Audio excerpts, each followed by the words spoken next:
Welcome students, linear transformation के 5वें video lecture में आप सभी का स्वागत है। तो आज हम आइगन वैल्यू, आइगन वेक्टर और डायगोनलाइजेशन के बारे में पढ़ेंगे। तो किसी भी मैट्रिक्स का आइगन वैल्यू और आइगन वेक्टर कैसे फाइंड किया जाता है, ये आपने बीएससी फर्स्ट ईयर में पढ़ा होगा। तो मैं भी अभी डायरेक्ट डायगोनलाइजेशन को पढ़ाऊंगा। आप आइगन वैल्यू और आइगन वेक्टर से रिलेटेड मेरे पुराने वीडियो लेक्चर्स देख सकते हैं। मैंने बीएससी फर्स्ट ईयर में आइगन वैल्यू और आइगन वेक्टर के ऊपर में एक वीडियो लेक्चर बनाया हुआ है, आप उन्हें अच्छे से देख लीजिए, क्योंकि जब तक आपको eigen value eigen vector find करने नहीं आएगा, जब तक आप फाइंड नहीं कर पाओगे, तब तक आप इसे आगे समझ ही नहीं सकते कि किस प्रकार मैट्रिक्स को डायगोनलाइजेबल है बोला जा रहा है। तो मैं आपसे रिक्वेस्ट कर रहा हूँ कि पहले आप पुराने वीडियो लेक्चर्स देख लीजिए, आप अच्छे से समझ जाइए कि कैसे eigen value eigen vector find किया जाता है। उसके बाद आप इस वीडियो को कंटिन्यू कीजिए। ओके, तो चलिए अब हम डेफिनेशन देखते हैं डायगोनलाइजेबल का। देखिए डेफिनेशन यहाँ पर दिया हुआ है, a square matrix A is said to be diagonalisable if there exist an invertible matrix P such that P inverse A P is a diagonal matrix. मतलब आप किसी भी गिवन मैट्रिक्स ए, देखिए आपको एक मैट्रिक्स दिया जाएगा स्क्वायर मैट्रिक्स, आप इस मैट्रिक्स को डायगोनलाइजेबल है कब बोलेंगे, इफ यदि there exist invertible matrix P, आपके पास एक इनवर्टिबल मैट्रिक्स होना चाहिए, ठीक है, such that P inverse AP is diagonal matrix. मतलब आप क्या करेंगे, देखिए आपके पास एक मैट्रिक्स दिया जाएगा, आपको एक इन्वर्टिबल मैट्रिक्स P ढूंढना है। P आपका इन्वर्टिबल मैट्रिक्स है, इसका मतलब ये है कि determinant of P is not equal to 0 होना चाहिए, ठीक है। देन आप इसका इनवर्स फाइंड करेंगे, आपको P का इनवर्स फाइंड करना है। उसके बाद आप क्या करेंगे, P इनवर्स और A का मल्टीप्लाई करेंगे, P इनवर्स और जो गिवन मैट्रिक्स है उसका मल्टीप्लाई करेंगे, जो रिजल्ट आएगा उसका मल्टीप्लाई आप वापस से P के साथ करेंगे। तो P इनवर्स AP जब आप करोगे तो आपको एक नया मैट्रिक्स मिलेगा, वो आपका डायगोनल मैट्रिक्स होना चाहिए। आप जानते हो डायगोनल मैट्रिक्स क्या होता है? डायगोनल मैट्रिक्स एक ऐसा स्क्वायर मैट्रिक्स होता है जिसके डायगोनल के ऊपर और नीचे की सारी एंट्रीज 0 होती है। ओके, फॉर एग्जाम्पल इस तरीके से अगर मैं 2x2 का एक डायगोनल मैट्रिक्स लिखना चाहूँ तो ये एक 2x2 का डायगोनल मैट्रिक्स है। ओके, तो ये होता है डायगोनलाइजेबल। तो कोई सा भी मैट्रिक्स अगर डायगोनलाइजेबल है तो आपके पास ये वाली कंडीशन फुलफिल होनी चाहिए। ओके, देखिए आप यहां पर देख रहे हो कि आपको एक मैट्रिक्स फाइंड करना है P, मेन आपका काम है P को फाइंड करना। तो P को फाइंड करने के लिए वापस से, जैसे मैंने आपको पहले बताया है कि आपको आइगन वैल्यू और आइगन वेक्टर का कॉन्सेप्ट समझ में आना चाहिए। अगर आपको पता है आइगन वैल्यू आइगन वेक्टर कैसे फाइंड किया जाता है, तभी आप P को फाइंड कर पाओगे, क्योंकि P जो मैट्रिक्स होता है वो हमारे जो गिवन मैट्रिक्स के आइगन वेक्टर से ही मिलकर बना होता है, ठीक है। तो हमें मेन P को फाइंड करना है और उसके बाद फिर ये दिखाना है कि P inverse AP is equal to एक डायगोनल मैट्रिक्स होगा। ओके, तो चलिए अब हम एक क्वेश्चन कर लेते हैं, इससे आपको अच्छे से समझ में आ जाएगा कि कैसे हम मैट्रिक्स को डायगोनलाइजेबल है या नहीं चेक करते हैं। देखिए आपको यहाँ पर क्वेश्चन दिया हुआ है, A 2x2 का मैट्रिक्स है, आपको चेक करना है। देखिए क्वेश्चन आपको पास 2-3 तरीके से पूछा जा सकता है। पहले आपको बोल देगा कि चेक कीजिए कि A डायगोनलाइजेबल है या नहीं, ठीक है। दूसरा आपको बोल सकता है कि फाइंड P, आपको एक ऐसा मैट्रिक्स P फाइंड करना है such that P inverse AP is equal to D होना चाहिए। थर्ड वो पूछ सकता है कि D की वैल्यू क्या आएगी, ये भी बताइए। तो इस तरीके से क्वेश्चन बहुत सारे तरीकों से पूछा जा सकता है, लेकिन मेथड सिर्फ एक ही है, आपको एक ही रास्ते से हमेशा चलना है। चाहे क्वेश्चन कोई सा भी पूछे जाए, आपको एक ही मेथड का यूज करना है। तो चलिए सबसे पहले स्टार्ट करते हैं हम। सबसे पहले हमारा काम यह है कि मैट्रिक्स का हम आइगन वैल्यू फाइंड करेंगे। मैं बार बार बोल रहा हूं, अगर आपको eigen value eigen vector find करने नहीं आता तो आप पुराने वीडियो लेक्चर्स देख लीजिए, मैं लिंक डिस्क्रिप्शन में दे देता हूं। देखिए यहाँ पर आपके पास सबसे पहले करेंगे आप A माइनस लैम्डा आई, ये आपको given matrix A minus lambda into identity matrix. तो ये आपका हो जाएगा इस तरीके से, डायगोनल में आप लैम्डा सब्सट्रैक्ट कर देंगे तो ये हो जाएगा आपका A minus lambda I. Then आपको क्या करना है, इसका डिटरमिनेंट फाइंड करना है। तो इस मैट्रिक्स का आपको डिटरमिनेंट फाइंड करना है, ये हो जाएगा इस तरीके से, इन दोनों का मल्टीप्लाई माइनस ये आपके पास आ जाएगा। इसे आप सॉल्व करेंगे तो हो जाएगा lambda square minus 7 lambda plus 6। Okay, अब हमें क्या करना है, इस डिटरमिनेंट को 0 से इक्वेट कर देना है। तो ये हो जाएगा lambda square minus 7 lambda plus 6 is equal to 0। अब आप इसका रूट फाइंड करेंगे इस इक्वेशन का, तो ये 1 और 6 में ब्रेक हो जाएगा। तो यहाँ पर आप इसे सॉल्व करेंगे तो आपके पास लैम्डा की वैल्यू आ जाएगी 1 और 6। तो इसका मतलब क्या है कि 1 और 6 आपके पास दो आइगन वैल्यूज मिल रहे हैं। ओके, तो ये जो गिवन मैट्रिक्स है उसका हमने सबसे पहले आइगन वैल्यू फाइंड कर लिया 1 और 6। अब हमारा काम यह है कि 1 और 6 के करस्पॉन्डिंग में हमें आइगन वेक्टर फाइंड करना है। तो चलिए अब हमारे पास यहाँ पर आइगन वैल्यू आ गया 1 और 6। सबसे पहले हम लैम्डा इज इक्वल टू 1 के करस्पॉन्ड में आइगन वेक्टर फाइंड करते हैं। तो इसके लिए हम क्या करेंगे, A minus lambda I into capital X, हमें ये वेक्टर फाइंड करना है। इज इक्वल टू आपको 0 लेना पड़ेगा, लैम्डा की जगह 1 ले लेते हैं। A में आप डायगोनल पे 1 को सब्सट्रैक्ट कर देंगे तो आपको ये वाला मैट्रिक्स मिलेगा। इंटू X का स्ट्रक्चर है x1 x2 is equal to 0 column vector. हम यहाँ पर रो ऑपरेशन यूज करेंगे। सेकंड रो को हमने चेंज कर दिया है, second row minus first row, तो यहाँ से हमें ये वाला मैट्रिक्स मिल गया। देखिए फर्स्ट रो को आप सेकंड रो में सब्सट्रैक्ट कर देंगे तो ये मिलेगा आपको। यहाँ से वापस इसे हम मल्टीप्लाई करके इक्वेट करेंगे तो ये आ जाएगा आपका 3x1 + 2x2 = 0। यहाँ से हम x1 की वैल्यू फाइंड कर लेते हैं, ये हो जाएगा -2/3x2। तो देखिए हमें आइगन वेक्टर फाइंड करना था x, हमने इसका स्ट्रक्चर लिखा था x1 x2, ये हमारा किस में चेंज हो गया, देखिए x1 की जगह क्या आ गया -2/3x2 और यहाँ पर x2। ओके, अब मैंने आपको बताया है कि आइगन वेक्टर आप कोई सा भी एक आइगन वेक्टर लिख सकते हैं। आप यहाँ पर x2 की वैल्यू आप कुछ भी पुट कर सकते हो, कोई सा भी नॉन जीरो वैल्यू आप पुट कीजिए, वो आपका आइगन वेक्टर बन जाएगा। तो यहाँ पर देखिए फ्रैक्शन में है तो मैं x3 की वैल्यू यहाँ पर 3 पुट करता हूँ, तो आपके पास x1, देखिए इसका नाम हम x1 देते हैं, मतलब ये x1 के करस्पॉन्ड में आइगन वेक्टर है। तो अगर मैं x2 की वैल्यू 3 पुट करूंगा तो ये हो जाएगा -2 और 3, तो मेरे पास यहाँ पर एक आइगन वेक्टर मिल गया λ1 के करस्पॉन्ड में -2 और 3। देखिए यहाँ पर आप कोई सा भी वैल्यू पुट कर सकते थे, 1 भी पुट कर सकते थे, 1 पुट करेंगे तो -2/3 और 1 आ जाएगा, बट यहाँ पर 2/3 के फॉर्म में आ जाएगा, तो थोड़ा सा सॉल्व करने में प्रॉब्लम होगा, इसलिए मैं यहाँ पर x2 को अपने कन्वीनियंट के लिए यहाँ पर 3 ले लिया हूँ। ओके, इसी प्रकार आपको λ 6 के लिए भी आइगन वेक्टर फाइंड करना है। अब हम λ 6 के करस्पॉन्ड में आइगन वेक्टर फाइंड करेंगे, तो आपको कुछ नहीं करना है, लैम्डा की जगह 6 पुट कर दीजिए, यहाँ पर डायगोनल में 6 माइनस कर देंगे तो -2 2 3 -2, ठीक है। और आपके पास ये आइगन वेक्टर का स्ट्रक्चर हो गया x1 x2। आप यहाँ पर ऑपरेशन लगा लीजिए, R2 changes to R2 + 3/2 R1, तो इसे करेंगे तो ये वाला 0 हो जाएगा। आप चाहो तो पहले इसमें 2 का डिवाइड कर सकते हैं, इसमें 3 का डिवाइड कर सकते हैं, फिर उन्हें ऐड कर सकते हैं, ठीक है। जैसा आप चाहो वैसा रो ऑपरेशन यहाँ पर यूज कर सकते हो आप। तो फिर इसे मल्टीप्लाई करेंगे तो ये हो जाएगा -2x1 + x2 = 0, और ये वाला तो 0 रो है, इससे कोई फर्क नहीं पड़ेगा। अब आप क्या करेंगे, यहाँ से 2 कैंसिल आउट कर लेते हैं और x1 को उधर लेके जाएंगे तो ये हो जाएगा x1 = x2। मतलब आपको जो आइगन वेक्टर का स्ट्रक्चर है, देखिए आइगन वेक्टर हम x6 के करस्पॉन्ड में कर रहे हैं, ठीक है। x6 का मतलब क्या है कि आइगन वैल्यू 6 के करस्पॉन्ड में हम आइगन वेक्टर फाइंड कर रहे हैं।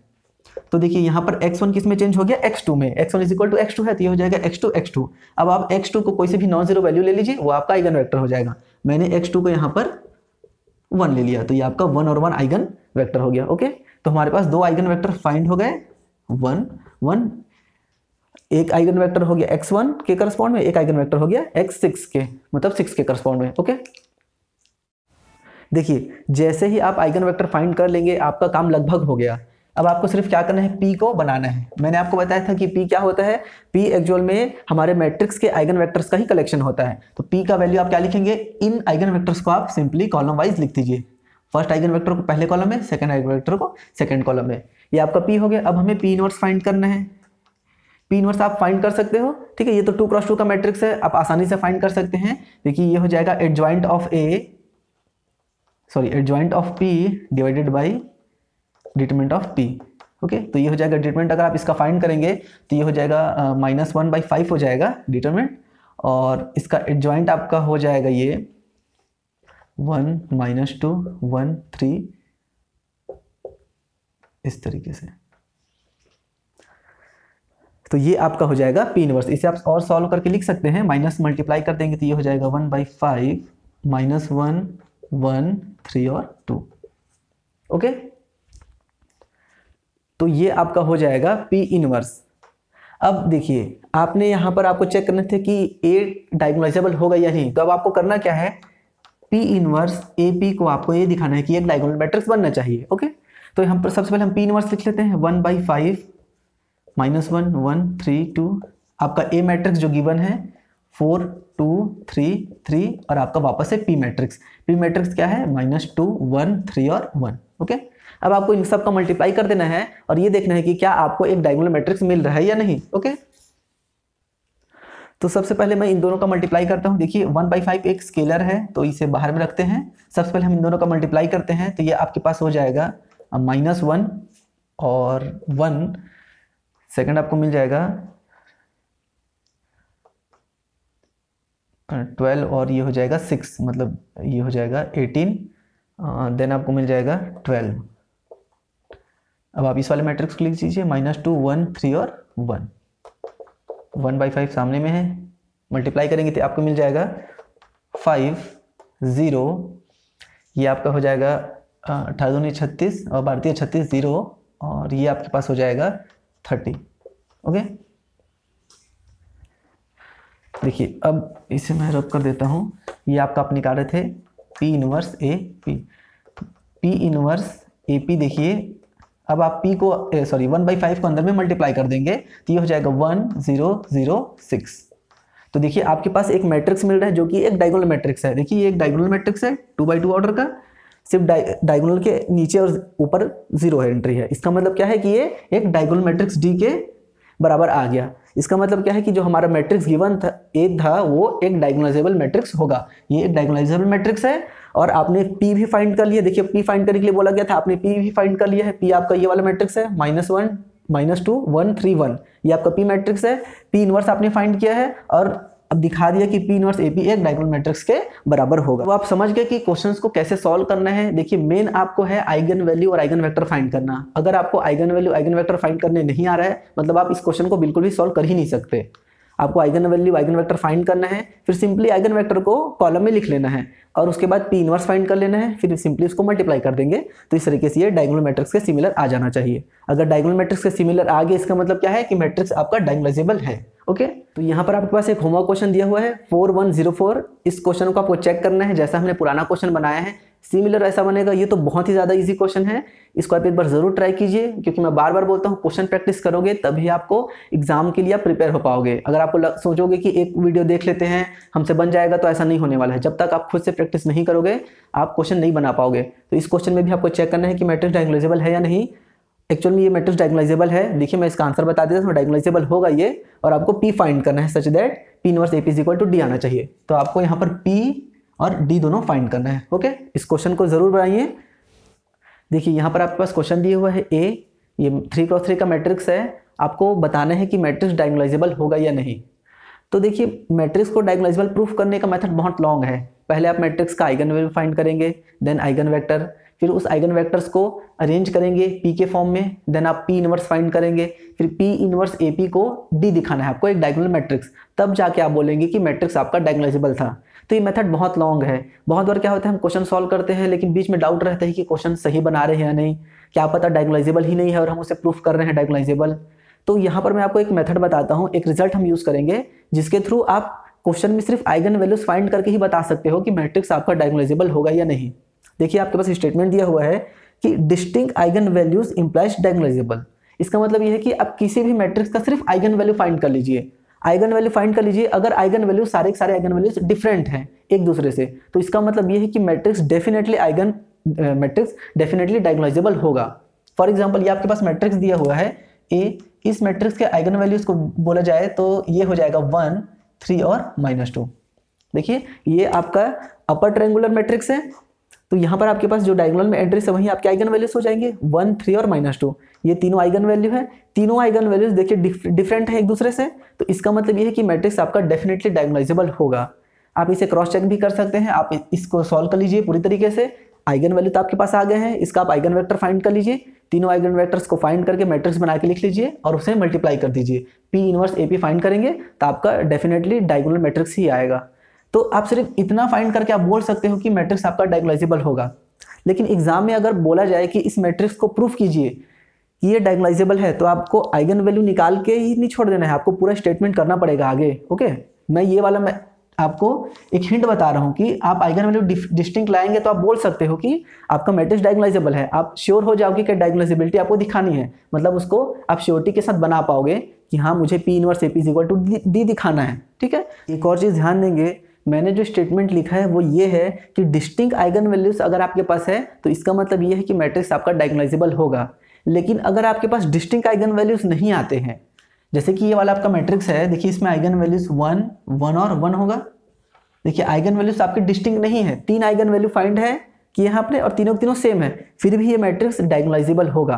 तो ध्यान रखेंगे कि मैट्रिक्स के अगर डिफरेंट आइगन वैल्यू आएगा तब आप बोल सकते हो कि वो डायगोनलाइजेबल होगा। अगर डिफरेंट नहीं आ रहा है तो आपको ये नहीं बोलना है कि मैट्रिक्स डायगोनलाइजेबल नहीं होगा, आपको उसे चेक करना पड़ेगा। जैसे ये क्वेश्चन आपका दिया हुआ है, ये आपका होमवर्क है, इसको आपको शो करना है कि ये मैट्रिक्स आपका डायगोनलाइजेबल होगा। ओके, तो चलिए अब हम अलजेब्राइक मल्टीप्लिसिटी और ज्योमेट्रिक मल्टीप्लिसिटी का कॉन्सेप्ट समझते हैं। देखिए अलजेब्राइक मल्टीप्लिसिटी को AM और ज्योमेट्रिक मल्टीप्लिसिटी को GM वर्ड से हम डिनोट करेंगे। देखिए कोई सा भी मैट्रिक्स को आप डायगोनलाइजेबल है या नहीं अगर चेक करोगे तो मेन कॉन्सेप्ट आपका एएम और जीएम वाला ही है। तो इस मेथड को अच्छे से समझेंगे आप तो आगे आपसे कभी गलती नहीं होगा मैट्रिक्स को डायगोनलाइजेबल बताने के लिए। देखिए एएम का मतलब ये होता है कि आपके पास अगर कोई मैट्रिक्स गिवन है तो उस मैट्रिक्स में हर एक आइगन वैल्यू की काउंटिंग मल्टीप्लिसिटी कितनी है। देखिए अलजेब्राइक मल्टीप्लिसिटी को काउंटिंग मल्टीप्लिसिटी भी कहा जाता है, मतलब आपको काउंट करना है कि एक आइगन वैल्यू कितनी बार रिपीट हो रहा है। ठीक है, जैसे कि फॉर एग्जांपल मैं एक एग्जांपल बताता हूँ आपको। ए आपको एक मैट्रिक्स दिया हुआ है 1 2 0 0 2 0 0 0 2 या 0 0 1 ले लेते हैं। ठीक है, तो इस मैट्रिक्स की आइगन वैल्यूज की अगर हम बात करें तो ये आपके पास 1 2 और 1, देखिए यहाँ पर आइगन वैल्यूज निकल गए 1 to 1 इस मैट्रिक्स के आइगन वैल्यूज हैं। अब अगर मैं एम बोलता हूँ, देखिए M algebraic multiplicity of 1, algebraic multiplicity एक आइगन वैल्यू के लिए होता है। ठीक है, तो 1 एक आइगन वैल्यू है तो हम 1 के लिए एम निकालेंगे। एम का मतलब होता है अलजेब्राइक मल्टीप्लिसिटी। अब आपको ये देखना है कि 1 कितनी बार आ रहा है, तो देखिए 1 एक और ये 2 बार आया हुआ है, तो अलजेब्राइक मल्टीप्लिसिटी ऑफ 1 क्या हो जाएगा 2। एम ऑफ 1 इज 2 क्योंकि आइगन वैल्यू 2 बार रिपीट हुआ है। इसी प्रकार अगर मैं एम ऑफ 2 निकालूंगा, मतलब 2 के रिस्पेक्ट में अलजेब्राइक मल्टीप्लिसिटी, तो 2 कितनी बार रिपीट हो रहा है, सिर्फ एक बार, तो एम ऑफ 2 क्या आ जाएगा 1। क्लियर है यहाँ पर? देखिए इसमें कंफ्यूज नहीं होना है। एम ऑफ 1 का मतलब क्या है, 1 कितनी बार आया है आपको काउंट करना है। एम ऑफ 2 का मतलब ये है कि 2 कितनी बार आ रहा है उसको आपको काउंट करना है। जैसे अगर आपके पास एक मैट्रिक्स दिया हुआ है, देखिए 4x4 ऑर्डर का 1 1 1 1 0 1 2 1 0 0 2 0 0 0 0 3, मान लीजिए इसे मैं 3 ले लेता हूँ। ठीक है, ये आपके पास मैट्रिक्स दिया हुआ है। इस मैट्रिक्स की आइगन वैल्यूज 1 3 2 और 3 है। ठीक है, ये आपके पास आइगन वैल्यूज है। तो अगर मैं एम ऑफ 1 निकालना चाहता हूँ, एम ऑफ 1 का मतलब क्या है, 1 कितनी बार रिपीट हो रहा है, तो 1 सिर्फ एक बार आ रहा है। एम ऑफ 2 कितनी बार आ रहा है, सिर्फ एक बार आ रहा है। एम ऑफ 3 कितनी बार आ रहा है, 2 बार आ रहा है। तो इस तरीके से ये आपका हो जाएगा अलजेब्राइक मल्टीप्लिसिटी। क्लियर है? तो अलजेब्राइक मल्टीप्लिसिटी का में सिर्फ आपको क्या करना है, आपको आइगन वैल्यूज कितने बार आ रहे हैं ये काउंट कर लेना है, वो आपका हो जाएगा अलजेब्राइक मल्टीप्लिसिटी। ओके, चलिए अब हम जीएम को समझते हैं। देखिए आपके पास मैट्रिक्स दिया हुआ है, मैट्रिक्स की एक आइगन वैल्यू है लैम्डा, तो जीएम ऑफ लैम्डा का मतलब क्या होता है, आपको ए माइनस लैम्डा ई करना है। आप आइगन वेक्टर निकालने के लिए जो काम करते हो ना, A minus lambda E is equal to 0, मतलब वही काम आपको फिर से करना है, ए माइनस लैम्डा ई करना है। फिर उससे उस मैट्रिक्स को आपको एशेलॉन फॉर्म में चेंज करना है। देन आप एशेलॉन फॉर्म में चेंज करने के बाद ये देखोगे कि नंबर ऑफ 0 रोज कितने हैं। जो आपके पास मैट्रिक्स होगा ए माइनस लैम्डा ई, उसे जब आप एशेलॉन में चेंज करोगे तो आपके पास नंबर ऑफ 0 रोज आएंगे। तो जितने नंबर ऑफ 0 रोज आएंगे वही आपका कहलाएगा जीएम। ओके, ज्योमेट्रिक मल्टीप्लिसिटी का मतलब होता है कि ए माइनस लैम्डा ई को एशेलॉन में चेंज करने के बाद नंबर ऑफ 0 रो कितने आ रहे हैं। इसे ही दूसरे तरीके से लिखा जाता है dimension of null space of A minus lambda E. ठीक है, डायमेंशन ऑफ जो नल स्पेस होता है वही आपका जीएम कहलाता है। तो आप इस चीज को याद रखेंगे। देखिए ये उसका अल्टरनेट डेफिनेशन है, ये अक्सर इंटरव्यू में पूछा जाता है, तो आप इस चीज को ध्यान रखेंगे। ये चीज आपको हमेशा फाइंड करना रहेगा, number of 0 rows is equal to GM. Okay, देखिए यहाँ पर एक क्वेश्चन दिया हुआ है, ए आपका एक मैट्रिक्स है। इस मैट्रिक्स की सबसे पहले आप आइगन वैल्यू फाइंड करेंगे, तो आपको मिल जाएगा 1 और 1।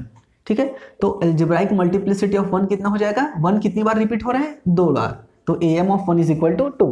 अब हम फाइंड करेंगे जीएम ऑफ 1, तो ए माइनस लैम्डा ही किया जाता है, लैम्डा की जगह में 1 है, ये करेंगे डायगोनल में 1 सब्ट्रैक्ट कर देंगे, तो ये हो जाएगा 0 1 0 0। ओके, तो देखिए अब ये मैट्रिक्स तो अपने एशेलॉन फॉर्म में ही चेंज है पहले से, तो यहाँ पर आपको बस ये चेक कर लेना है कि मैट्रिक्स में कितने 0 रो हैं। तो देखेंगे तो यहाँ पर सिर्फ एक ही 0 रो है। ओके, तो यहाँ पर जीएम कितना आ जाएगा, GM of 1 is equal to 1। जितने 0 रो आएंगे उतना ही आपका जीएम हो जाएगा। तो 1 के रिस्पेक्ट में आपका जीएम 1 आ रहा है और 1 के रिस्पेक्ट में आपका एएम 2 आ रहा है। क्लियर है? तो ये हो गया आपका एएम और जीएम का कॉन्सेप्ट। तो चलिए अब हम देखते हैं कि एएम और जीएम के थ्रू आप कैसे बताओगे कि कोई सा भी मैट्रिक्स डायगोनलाइजेबल है या फिर नहीं।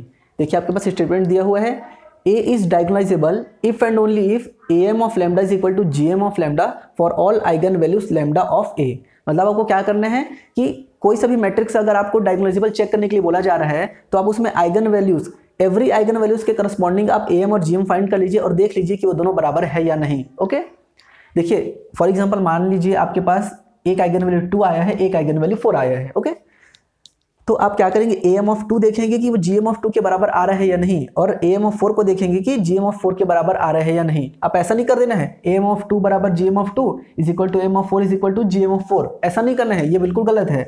ध्यान रखेंगे आइगन वैल्यूज के करस्पॉन्ड में आपको देखना है 1 2 का am 2 के gm के बराबर होना चाहिए और 4 का am 4 के gm के बराबर होना चाहिए। ओके, ऐसा चेक करना है आपको। यहाँ पर जैसे एक एग्जांपल दिया हुआ था पुराना क्वेश्चंस, इसमें देखते हैं ये हमारा मैट्रिक्स दिया हुआ है, इस मैट्रिक्स के आइगन वैल्यूज 1 और 1 है, तो आपको 1 के करस्पॉन्ड में am और gm को बराबर देख लेना है आ रहा है या नहीं।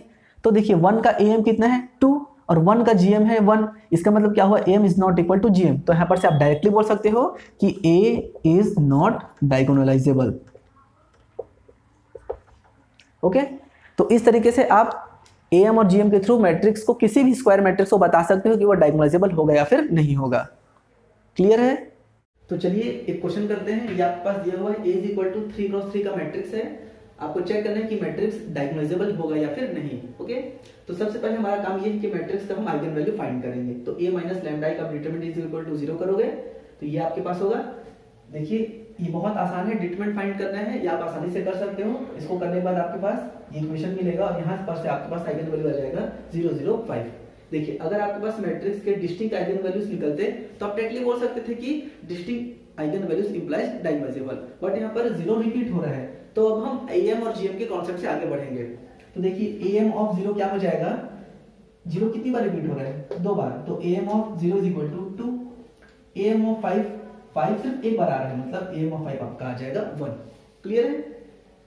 अब हमारा काम ये है कि हम 0 के करस्पॉन्ड में आइगन स्पेस फाइंड करेंगे। आइगन स्पेस मतलब आपको मैट्रिक्स को एचेलॉन में चेंज करना है और देखना है कि कितने 0 रो आ रहे हैं। ओके, तो a माइनस 0 आगे हो जाएगा, यहाँ पर लैम्डा की जगह आप 0 पुट कर दीजिए। देखिए जैसा आप आइगन वेक्टर फाइंड करने के लिए करते हो ना, इनटू x करके, वही काम आपको वापस से करना है। ये हो जाएगा। अब यहाँ पर आप ये एलिमेंट्री ऑपरेशन यूज कर लीजिए, R3 changes to R3 plus 2R1, तो ये हो जाएगा ये वाला मैट्रिक्स।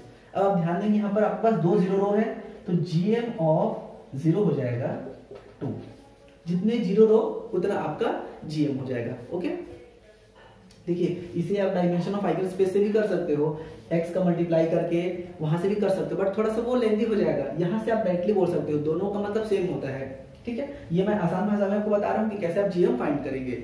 इसी प्रकार लैम्डा इज इक्वल टू 5 के लिए आपको gm फाइंड करना है। यहाँ पर लैम्डा की जगह आप 5 को पुट कर दीजिए, ये आपके पास मैट्रिक्स मिलेगा। आप ये वाला रो ऑपरेशन यूज कर दीजिए, R3 changes to R3 minus 1/2 R1, तो यहाँ से आपके पास ये वाला मैट्रिक्स मिल जाएगा। यहाँ पर आपके पास सिर्फ एक ही 0 रो है, इसका मतलब ये हो जाएगा कि gm of 5 is equal to 1 होगा। एक 0 रो मतलब gm 1 आ जाएगा। तो अब देखिए आप यहाँ पर कंपेयर कर सकते हो, आपका जो am ऑफ 0 था वो आपका आ जा रहा है gm ऑफ 0 के बराबर। देखिए दोनों बराबर आए हैं। वैसे ही am of 5 is equal to gm of 5, तो दोनों के दोनों बराबर हैं। इसका मतलब ये हो कि मैट्रिक्स आपका डायगोनलाइजेबल होगा, इस बात की तो आप श्योर हो चुके हो। अब अगर आपको बोल दिया जाए कि आप मैट्रिक्स फाइंड कीजिए जिसके लिए मैट्रिक्स डायगोनलाइजेबल हो रहा था, अब आपको p और d फाइंड करना है, तो आप क्या करोगे, यहीं पर से आपको आगे बढ़ना है। देखिए अब आइगन वेक्टर फाइंड करने के लिए आप यहीं से आगे बढ़ेंगे, x को आपको चेंज कर देना है आपके आइगन वेक्टर में, x1 x2 और x3 इज इक्वल टू आपको 0 वेक्टर ले लेना है, 0 कॉलम वेक्टर। ओके, अब आप सिंपली मल्टीप्लाई कर देंगे तो ये हो जाएगा x1 minus 2x3 is equal to 0, मतलब x1 is equal to 2x3। तो अब आपका जो आइगन वेक्टर है x which is equal to x1 x2 x3 वो आपका चेंज हो जा रहा है, x1 की जगह में आ गया 2x3, ये हो जाएगा आपका x2 और x3। तो अब आपका जो आइगन वेक्टर का स्ट्रक्चर था वो इसमें चेंज हो गया। क्लियर? अब आपको क्या करना है कि मैंने आपको बताया है कि अगर आपके पास 2 वेरिएबल्स में आ जाए आइगन वेक्टर तो आप क्या करोगे, एक बार आप x2 को 0 पुट करेंगे और x3 को 1 पुट करेंगे, तो आपके पास आइगन वेक्टर मिल जाएगा 2 0 1। सिमिलरली जब आप x2 को 1 पुट करेंगे और x3 को 0 पुट करेंगे तो आपके पास एक दूसरा आइगन वेक्टर मिलेगा, ये हो जाएगा आपका 0 1 0, और ये दोनों आइगन वेक्टर आपस में लीनियरली इंडिपेंडेंट है। मैंने पुराने वीडियो लेक्चर्स में बताया है, आप बीएससी फर्स्ट ईयर के वीडियो लेक्चर्स देख सकते हो, कैसे जब 2 वेरिएबल्स में आइगन वेक्टर आए तो हम आइगन वेक्टर अलग अलग फाइंड करके लिखते हैं। सिमिलरली यहाँ पर आपको करना है, ये आपका हो जाएगा x1 x2 और x3 is equal to 0 0 0। Solve करेंगे तो ये हो जाएगा -4x1 minus 2x3 is equal to 0 और -5x2 इज इक्वल टू 0। तो यहाँ पर x2 की वैल्यू हो जाएगी आपके पास 0, और यहाँ से अगर मैं x1 की वैल्यू निकालना चाहूंगा तो वो हो जाएगा, ये हो जाएगा 2x3 और x1 की वैल्यू हो जाएगी x3 तो x1 की वैल्यू आ रही है -x3/2। तो हम आइगन वेक्टर लिख लेते हैं यहाँ पर x is equal to x1 x2 x3। अब आपका x1 का वैल्यू चेंज हो चुका है -x3 डिवाइडेड बाई 2। x2 की वैल्यू आपके पास 0 है और x3 के प्लेस में x3 रहेगा। तो अब आप कोई सा भी एक आइगन वेक्टर लिख लीजिए। यहाँ पर मैं x3 की वैल्यू 2 पुट कर लेता हूँ। तो 2 पुट करने से यहाँ पर मेरे पास आ जाएगा -1 0 और 2, ये मेरा एक आइगन वेक्टर हो जाएगा। क्लियर है? तो इस तरीके से आपने 3 आइगन वेक्टर फाइंड कर लिया है। इन तीनों आइगन वेक्टर को आप P के फॉर्म में लिख लीजिए, फिर वो आपका इन्वर्टिबल मैट्रिक्स बन जाएगा। तो यहाँ पर आप तीनों आइगन वेक्टर्स को एक मैट्रिक्स के फॉर्म में लिखोगे तो ये आपके पास मिल जाएगा P। ओके, अब आपको P इनवर्स फाइंड करना है। देखिए P इनवर्स आप फाइंड कर लेना। मैं यहाँ पर डायरेक्टली P इनवर्स का वैल्यू पुट कर देता हूँ, ये आपके पास हो जाएगा। तो ये आपका P मैट्रिक्स था, हमने P इनवर्स फाइंड किया है, ये आपका P इनवर्स मिलेगा। अब आपको P इनवर्स AP फाइंड करना है। जब आप इस सबको मल्टीप्लाई करोगे तो आपको ये वाला मैट्रिक्स मिलेगा। तो इस मैट्रिक्स को आप ध्यान से देखेंगे तो देखिए डायगोनल के ऊपर और नीचे सारी एंट्री 0 है, मतलब आपको एक डायगोनल मैट्रिक्स मिल रहा है। तो इसका मतलब क्या है, ये आपका एक डायगोनलाइजेबल मैट्रिक्स था और आपने एक ऐसा P फाइंड किया है such that P inverse AP आपका एक डायगोनल मैट्रिक्स के बराबर आ रहा है। तो इस तरीके से आपका ये क्वेश्चन कंप्लीट होता है। देखिए क्वेश्चन थोड़ा सा लॉन्ग है, इसको बनाने में थोड़ा ज़्यादा टाइम लगेगा, तो आप इसका अच्छे से प्रैक्टिस कीजिए। कुछ की पॉइंट्स हैं, आप उन्हें अच्छे से याद रखिए, जैसे कि कैसे आपको आइगन वैल्यू फाइंड करना है, आइगन वेक्टर फाइंड करना है। मेन आपको आइगन वैल्यू और आइगन वेक्टर ही फाइंड करना है। अगर आपने eigen value eigen vector find कर लिया तब ये क्वेश्चन आपसे इजीली बन जाएगा। ओके, तो ये हो गया। इससे रिलेटेड बहुत सारे क्वेश्चन हैं, आप उन्हें ज़रूर ट्राई कीजिए। Thank you.